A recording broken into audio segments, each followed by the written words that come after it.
رمضان على الابواب، كل سنه وانتم طيبين. ومعاه بيجي لنا كومنتس لا نهائيه من اصدقائنا اللي بيدرسوا. نعمل ايه واحنا بنمتحن في رمضان؟ ازاي يعني نذاكر واحنا صايمين؟ فاكرين انهم كده مش هيذاكروا بقى خلاص. في فرجه هنقول لك ايه الحاجات اللي ممكن تعملها من دلوقتي علشان تستعد للمذاكره والامتحانات في رمضان. وكمان في فيديوهاتنا اللي جايه هنتكلم عن تكنيك المذاكره بالظبط. فهتذاكر يعني هتذاكر، مالكش حجه.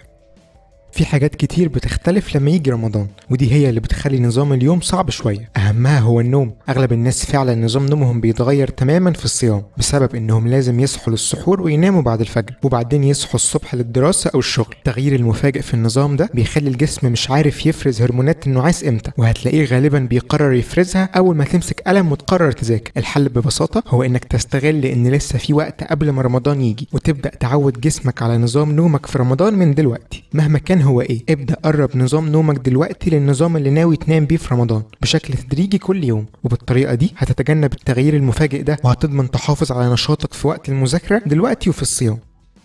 أصدقائنا محبين الكافيين، الصيام بيبقى صعب جدا عليهم، وده لأن كل الأبحاث بتؤكد إن الكافيين بيسبب الإدمان فعلا. فلو أنت من مدمني الشاي أو القهوة، في إيدك تنهي مشكلة كل رمضان وتبدأ تقلل منهم دلوقتي تدريجيا لحد ما توقفهم خالص لو أمكن. الأطباء بيقولوا إن الكافيين بيحتاج حوالي 29 ساعة علشان يتسحب تماما من الجسم، وبعدها العقل بيحتاج أسبوعين على الأقل علشان يستعيد القدرة على التركيز لوحده من غير منبهات، واللي أنت هتبقى في حاجة ماسة ليه في الصيام بكل تأكيد.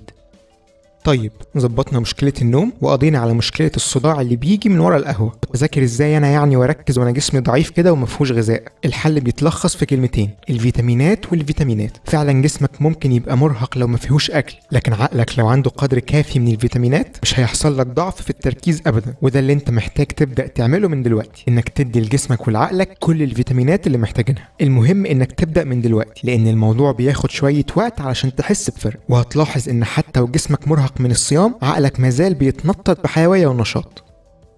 آخر حاجة، تخيل معايا إن كل امتحاناتك هتبقى في أول يوم من رمضان بس. المطلوب منك دلوقتي إنك تخلص كل اللي وراك قبل الفترة دي، وتعمل حسابك إنك مش هتدخل معلومة جديدة لعقلك بعد بداية رمضان. الموضوع هنا ليه علاقة بالعامل النفسي شوية. إحساسك بإنك ممكن تحت أي ظرف ما تعرفش تذاكر في الصيام ممكن يخليك متوتر وقلقان ويضيع تركيزك كمان. لكن لو قررت من دلوقتي إنك هتخلص كل حاجة قبل رمضان، هتقدر فيه تراجع على كل اللي ذاكرته وأنت مطمن خالص، بل على العكس هتحصل على نتيجة أحسن من اللي كنت متخيلها. جربوا الحاجات دي واحكوا لنا في الكومنتس عن تجربتكم مع المذاكرة في الصيام. ولو عندكم اقتراحات لفيديوهات عايزين تشوفوها على فرجة، ما تترددوش انكم تكتبوها برضو. نشوفكم الفيديو الجاي.